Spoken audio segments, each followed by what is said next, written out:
No jantar de domingo, meu pai fez um brinde, à sua irmã, nossa verdadeira provedora. Eu sorri, coloquei o garfo sobre o prato e disse: ótimo. Então ela pode se sustentar sozinha este mês? A minha parte termina hoje. Minha irmã ofegou. Mamãe sussurrou: não faça uma cena. Eu não estava. Eu estava fazendo uma saída. Eu já sabia que algo vinha por aí. Minha mãe vinha agindo de forma mais estranha que o normal o dia inteiro, rodopiando pela cozinha como se fossemos receber a realeza. Mas era só o jantar de domingo de sempre. Mesmo assado, a mesma conversa forçada, as mesmas pausas constrangedoras depois que minha irmã fingia mais uma atualização sobre a busca por emprego. Então eu fiquei ali, tomando vinho e esperando qual seria a encenação que eles iam aprontar. Meu pai se levantou no meio da refeição. Ergueu o copo. Ele tem esse jeito de achar que é um patriarca sábio, o chefe da família fazendo brindes emocionados como se estivéssemos num filme da Hallmark. Limpou a garganta e olhou direto para Raquel. A sua irmã, disse ele, nossa verdadeira provedora. Lembro de ter piscado. Cheguei a olhar em volta por um segundo, como se talvez houvesse outra irmã que eu não conhecia. Raquel sorriu como quem tinha ganhado alguma coisa, como se aquela frase fosse um prêmio que ela esperava pacientemente. Olhei para o prato dela, as batatas intocadas, 3 mordidas de carne como sempre, e depois para as unhas recém-feitas. Provavelmente pagas com o meu dinheiro. Coloquei o garfo na mesa e sorri. Ótimo, eu disse. Então ela pode se sustentar sozinha este mês? A minha parte termina hoje. A boca da Raquel caiu aberta. Acho que ela esperava que eu risse depois, como se fosse brincadeira. Não era. Mamãe se inclinou e sussurrou: não faça uma cena. Eu não estava. Eu estava fazendo uma saída. Peguei minha bolsa e fui embora sem olhar para trás. Ouvi o arrastar de uma cadeira atrás de mim, mas ninguém me seguiu. Foi aí que eu soube que finalmente os tinha chocado o suficiente para ficarem em silêncio, o que, para minha família, é raro. Aqui está o que eles não disseram naquele jantar. Raquel não tem um emprego de verdade há 5 anos. Não desde a faculdade. Tudo que ela tentou durou, no máximo, 3 meses. E, ainda assim, de algum jeito, ela nunca fica sem dinheiro. Sou eu quem vem tampando os buracos: aluguel, prestação do carro, compras do mercado. Começou com emergências, depois virou hábito. Meus pais ajudavam também, claro, mas mal. A versão deles de ajudar era me ligar e perguntar se eu podia quebrar esse galho dessa vez. Toda vez, o que mais me incomodava não era o dinheiro. Era a mentira em que todos fingiam acreditar, que a Raquel estava tentando, que ela estava passando por uma fase difícil, que o mundo ainda não tinha reconhecido os talentos dela. A Raquel não queria trabalhar. Ela queria ser adorada por não fazer nada. E estava conseguindo exatamente isso, com juros. Passei o resto daquela noite sentada no meu apartamento, pensando nos últimos anos. Meus extratos bancários, minha agenda, minhas férias canceladas, os concertos repentinos na casa dos meus pais que, no fim, eram dinheiro para pagar a fatura do cartão de crédito da Raquel, o voo dela para Tulum no verão passado, o colchão novo do qual ela se gabava, tudo isso também era meu. E eu deixei acontecer porque achei que isso me tornava uma pessoa boa, responsável, aquela que conseguia carregar o peso. Mas aquele brinde arrogante e estúpido, virou uma chave dentro de mim. Na manhã seguinte, eu comecei a agir. Eu não estava com raiva. Eu estava eficiente. Primeiro, tentei transferir o contrato do apartamento da Raquel para o nome dela. Bem, eu tentei. Ela não se qualificava sozinha, e foi por isso que eu tinha sido fiadora desde o início. Então, em vez disso, protocolei o aviso de desocupação no prédio e agendei a vistoria final. 30 dias. É isso que eles dão. Depois, cancelei os serviços. Todos. Água, luz, Wi-Fi, tudo desligado. Mudei as configurações do meu banco para bloquear qualquer pagamento automático de contas que eu não reconhecesse. Descobri que a Raquel ainda estava usando o meu Amazon Prime e o meu Uber Eats. Ela até fazia parte do meu plano família do Spotify. Ela percebeu rápido. Naquela tarde, recebi uma mensagem: ei, tem alguma coisa errada com a energia aqui. Não respondi. 3 horas depois, você cancelou a internet? WTF? Ainda assim, nada da minha parte. Naquela noite, minha mãe ligou 2 vezes. Eu vi o telefone tocar, vi parar, vi tocar de novo.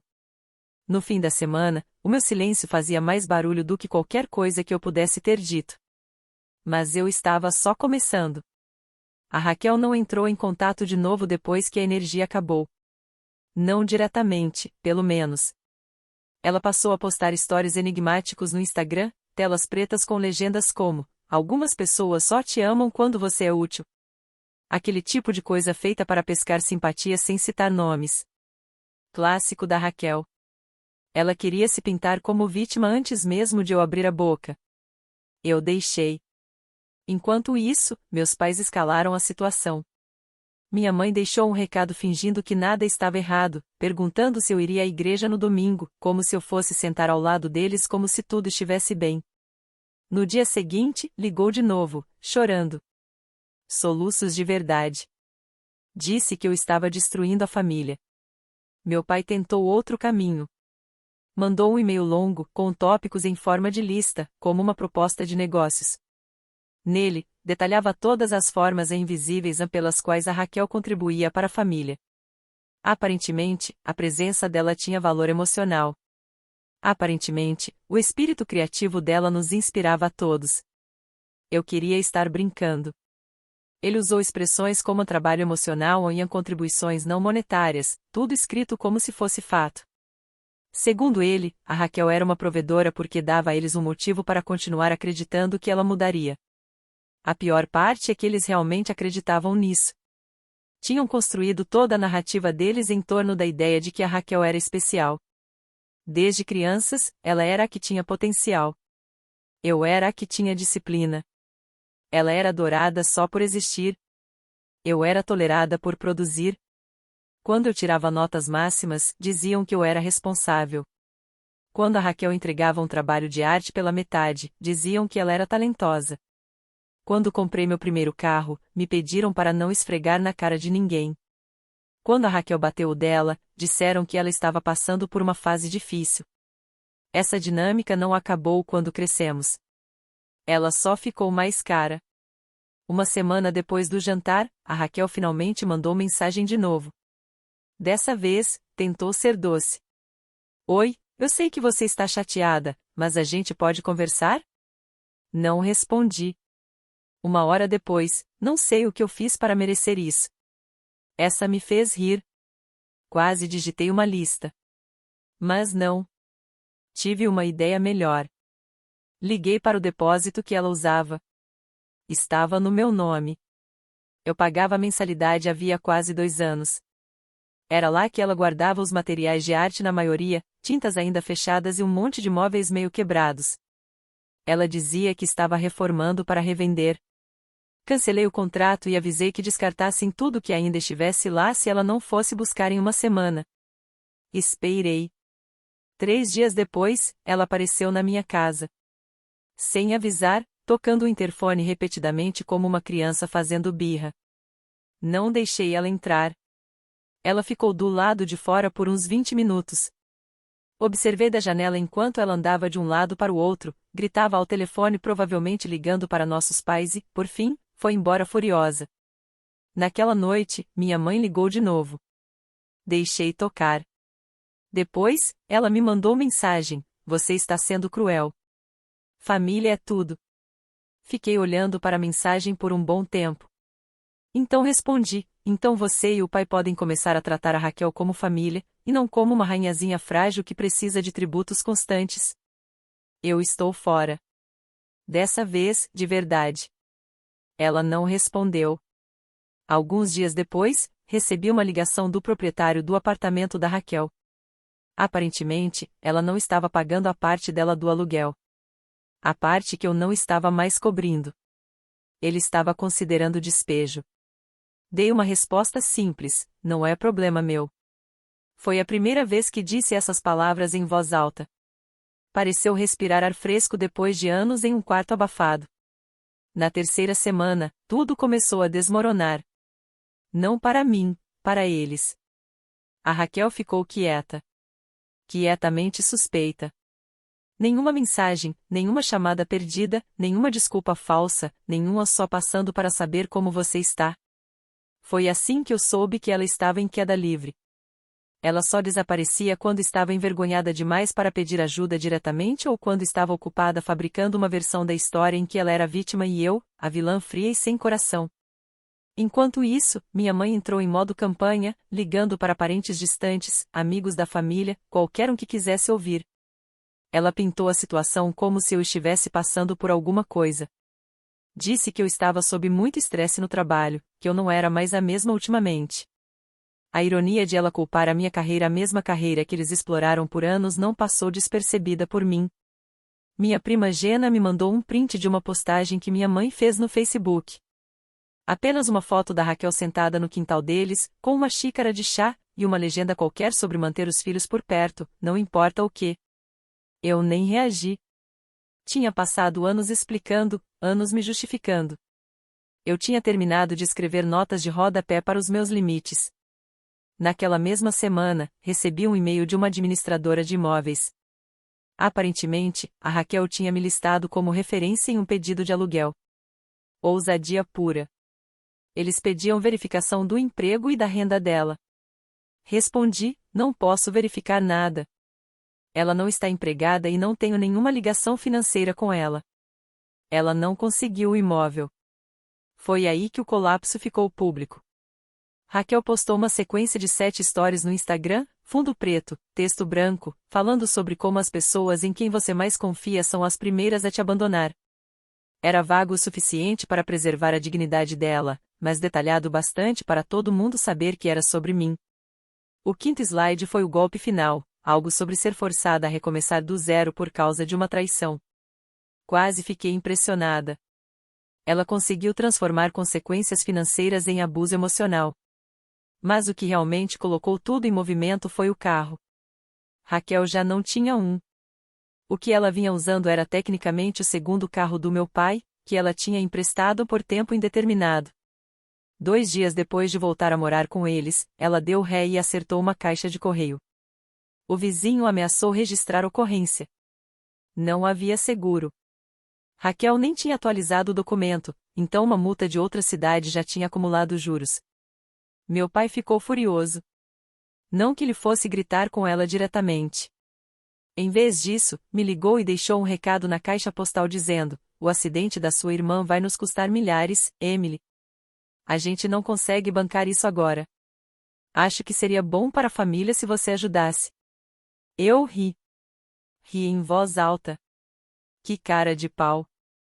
Não liguei de volta. Bloqueei meu pai. Foi a primeira vez que bloqueei meu pai na vida. Nem houve discussão. Foi um corte limpo. 2 dias depois, minha mãe me mandou um e-mail.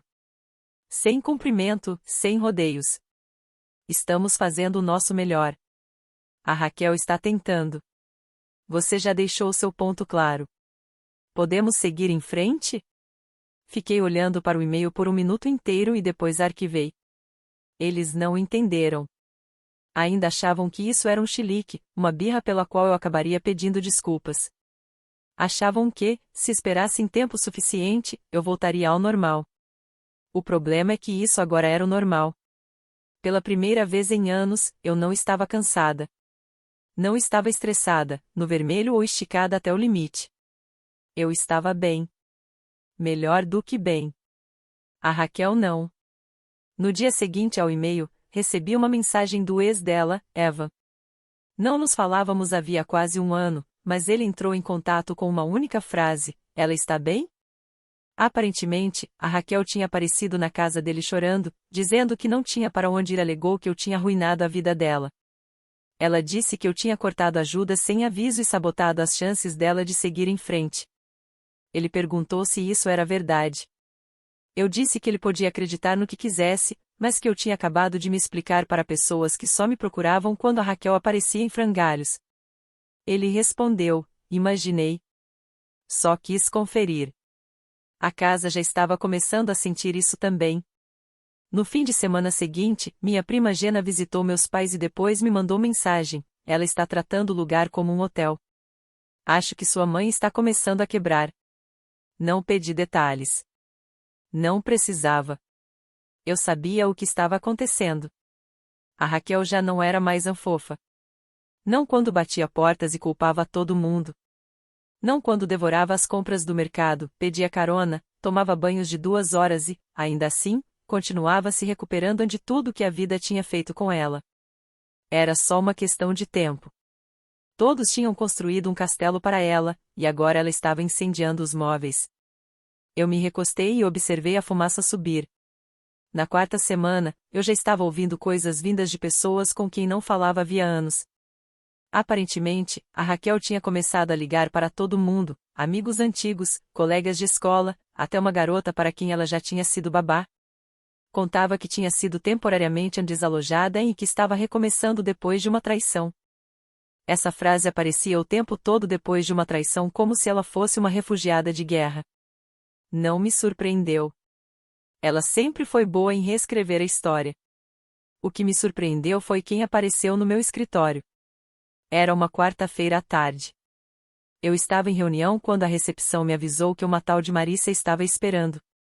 Marissa, a amiga da Raquel do ensino médio, com quem ela saía para festas, a mesma que eu peguei roubando um par de brincos do meu quarto quando as duas dormiram no meu apartamento anos atrás.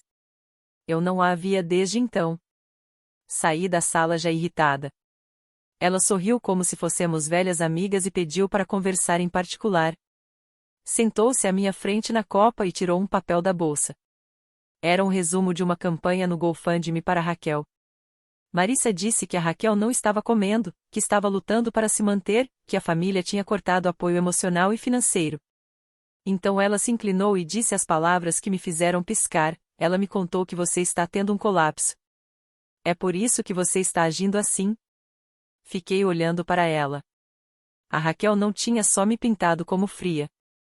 Tinha dito às pessoas que eu era mentalmente estável, que precisava de ajuda, que estava descontando tudo nos outros por causa da pressão no trabalho, que eu sempre tinha sido invejosa. Marissa perguntou se eu poderia considerar compartilhar a vaquinha nas minhas redes sociais. Disse que significaria muito vindo de mim. Eu me levantei, disse que a conversa tinha acabado e a acompanhei até a saída do prédio sem dizer mais uma palavra. Naquela noite, procurei a campanha. O título era Um Novo Começo para uma Sobrevivente. Ela tinha escrito toda uma história lacrimosa sobre ter perdido a casa, sido abandonada pela única irmã e precisar de ajuda para se reconstruir. Havia até fotos. Uma delas sentada em um banco de parque, com um cobertor sobre as pernas. Outra de uma mochila rasgada ao lado de uma nécessaire de maquiagem derramada. Era arte performática. Ela tinha arrecadado $672. Reconheci 2 nomes, pessoas da minha faculdade, gente com quem ela não falava havia anos. Eu não mexi na vaquinha. Não denunciei. Apenas tirei prints e salvei. Eu estava colecionando peças agora, deixando que ela construísse a narrativa enquanto eu arquivava os comprovantes em silêncio. Então veio o e-mail do advogado dos meus pais. Uma mensagem curta e fria, solicitando uma conversa sobre propriedade compartilhada, contribuições financeiras futuras e obrigações de apoio familiar. Li 2 vezes. Não havia processo, nem ameaça, só uma sugestão educada para alinhar expectativas. Foi aí que eu entendi: meus pais não estavam apenas perdidos. Estavam com medo. Eles tinham construído a rede de segurança deles com o meu salário. Cartões de crédito, refinanciamentos, pequenas injeções de dinheiro que mantinham a casa funcionando enquanto eles fingiam que estava tudo bem. Nunca disseram isso em voz alta, mas agora eu via o desenho completo. A aposentadoria era uma fantasia. Os investimentos do meu pai tinham secado. As economias da minha mãe provavelmente estavam no armário da Raquel, penduradas em cabides de grife. Não respondi ao advogado. Liguei para o banco. Retirei meu nome da conta de emergência compartilhada que eles tinham aberto para o caso de algo acontecer há anos atrás, a mesma conta que eu vinha reabastecendo discretamente sempre que as contas apertavam. Depois fui além. Solicitei uma auditoria de todos os pagamentos feitos naquela conta nos últimos 5 anos. Era pior do que eu imaginava. Diárias de hotel, compras pessoais, um Uber até um spa. Eles tinham usado o fundo de emergência como um cartão de débito pessoal. A maioria das despesas estava no nome da Raquel. Naquela noite, fiquei sentada no meu apartamento, com todas as luzes apagadas, só o silêncio. Eu já nem estava com raiva. Era como se alguém tivesse finalmente arrancado o último pedaço de fita que segurava um quadro torto na parede havia anos. E então veio a parte que ainda não parece real. O ex da Raquel, o Evan, me ligou de novo. Disse que ela tinha aparecido na porta da casa dele. Não chorando, não em pânico, rindo. Ela tinha lido o e-mail do advogado e achou que aquilo significava que eu estava cedendo. Disse: "Você vai voltar quando perceber que ninguém acredita em você." Não sei o que ela esperava que eu fizesse com isso. Agradeci pela ligação, desliguei e comprei uma passagem para o Arizona. Ninguém sabia que eu estava indo. Ninguém sabia o motivo. Mas meus pais estavam prestes a descobrir, porque aquela casa em que eles moravam, a mesma que diziam a todos que tinham comprado à vista, estava no meu nome. E eu tinha terminado de deixar inquilinos destruírem o lugar. A casa no Arizona tinha sido um presente. Foi assim que eles chamaram quando as coisas ainda eram educadas. A ideia de comprar tinha sido minha. Não para mim, mas para eles. Uma forma de garantir o futuro, como meu pai dizia. Eu tinha 26 anos, ainda embriagada pelo meu primeiro bônus de 6 dígitos, e ingênuo bastante para acreditar que amor podia ser medido em entrada de financiamento. Fizemos toda a papelada juntos. Eu paguei a hipoteca.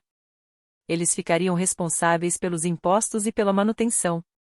Disseram que me devolveriam o dinheiro. Nunca devolveram. Eu não voltava à casa havia quase 4 anos. Ela parecia menor agora. A pintura descascava nos cantos. O gramado da frente tinha manchas de grama seca. O ançol do Arizona, como eles diziam com tanto orgulho, tinha desgastado tudo menos o charme falso. Fiquei parada na garagem e tirei do bolso a chave da qual nunca tinha aberto mão. Eles estavam dentro, tomando café da manhã. Ouvi a Raquel antes de vê-la, reclamando de como o leite de amêndoas era corporativo demais. Minha mãe estava em frente ao fogão, de costas para a porta. Meu pai estava à mesa, meio sonolento, com o tablet aberto. Ninguém percebeu minha presença até eu fechar a porta atrás de mim. Raquel se virou, colher na mão, e congelou. Minha mãe se assustou. Emily, não deixei que ela terminasse. Coloquei a pasta sobre a bancada que tinha a escritura, com o meu nome, as datas, os comprovantes de pagamento, o detalhamento completo de cada centavo que eu tinha gasto desde o dia em que eles se mudaram. Meu pai se levantou, a mão pairando sobre a caneca. Parecia mais velho do que eu lembrava, menor. Raquel continuou sentada. Eu disse que aquilo não era uma conversa. Não era uma negociação. Eu estava ali para informá-los de que eles tinham 30 dias para desocupar o imóvel. Minha mãe começou a chorar. Meu pai perguntava se aquilo era uma piada.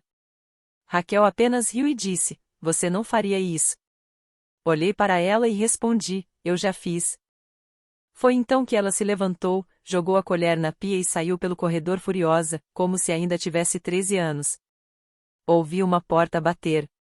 Minha mãe murmurou alguma coisa. Eu não liguei. Entreguei ao meu pai uma cópia da notificação de despejo, disse que o aviso formal chegaria pelo correio, que eu já tinha falado com uma administradora de imóveis e que as fechaduras seriam trocadas em 31 dias, estivessem eles prontos ou não. Depois fui embora. Sem ameaças, sem gritos, só fatos. No voo de volta, dormi como uma criança. Na semana seguinte, as mensagens se intensificaram. Minha mãe ligava todas as noites, alternando entre súplicas e ataques de raiva. Meu pai me mandava textos longos que pareciam discursos. A Raquel, numa reviravolta nova, postou um vídeo no YouTube intitulado "Quando o próprio sangue te trai." Não assisti, mas ele apareceu no meu feed porque alguém me marcou nos comentários. Ela tinha assumido de vez o papel de influenciadora. Na miniatura do vídeo, ela estava chorando. 10 dias antes do prazo de desocupação, recebi uma ligação do administrador do imóvel. A Raquel tinha tentado alegar que era inquilina com direitos de posse. Não era. O nome dela nunca esteve em nada. Ele disse que ela ameaçou chamar a polícia.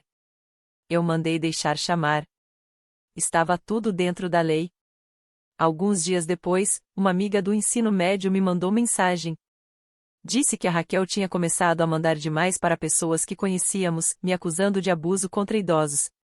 Ela disse que eu estava deixando nossos pais sem teto. Disse que estava considerando tomar medidas legais. Eu ri. Depois encaminhei a mensagem para o meu advogado. Naquela mesma noite, Raquel me mandou uma mensagem. Uma única linha: você ganhou. Espero que tenha valido a pena. Valeu. E ainda vale. Quando a caixa de chaves foi instalada na porta da frente, eles já tinham ido embora. Os carregadores vieram. Não perguntei para onde foram. Não precisava saber. A casa é minha de novo agora. Vou transformá-la em aluguel. Tudo que deixaram para trás foi doado. O suporte de vinhos, as plantas falsas, a louça rachada. E o anjo de cerâmica que minha mãe mantinha perto da pia. Tudo foi embora. E, pela primeira vez na minha vida adulta, não havia ninguém puxando dinheiro da minha conta. Ninguém pedindo a só uma ajudinha. Ninguém fingindo que eu devia algo por compartilharmos o mesmo sangue. Eu ainda não tinha terminado de cortar laços, mas estava perto. A última mensagem que recebi da minha mãe chegou numa noite de quinta-feira. Sem cumprimento, sem assinatura, apenas isso: um dia você vai entender. Quando todo mundo te abandonar, família será tudo que restar. Não volte então. Não havia mais peso nessas palavras. Ela tinha repetido alguma versão dessa frase a minha vida inteira. Mas nunca entendeu o que realmente significava ir embora. O que significava escolher paz em vez de proximidade. O que era, finalmente, terminar. A essa altura, Raquel já tinha se mudado para a casa de um cara que conheceu num bar. Alguém com tatuagem no pescoço e bigode estilo handlebar, que gravava vídeos de skate para conteúdo. Minha prima Gena me mandou um print do story mais recente da Raquel, uma selfie borrada no espelho, com a legenda "Recomeçar do zero nunca me assustou. Nasci para reconstruir." Eu nem pisquei. Ela não estava reconstruindo. Estava se escondendo, pulando de um facilitador para outro. Sempre encontrava alguém para carregar o peso que ela se recusava a levantar. Meus pais acabaram em um quarto de hóspedes na casa do primo do meu pai. Um banheiro compartilhado, sem TV a cabo. Minha tia disse que minha mãe andava quieta ultimamente, o que era código para miserável. Meu pai estava trabalhando meio período em uma loja local. Eles não contaram a verdadeira história para ninguém. Apenas disseram que estavam reestruturando as finanças. Eu deixei que mantivessem a mentira. Não me importava.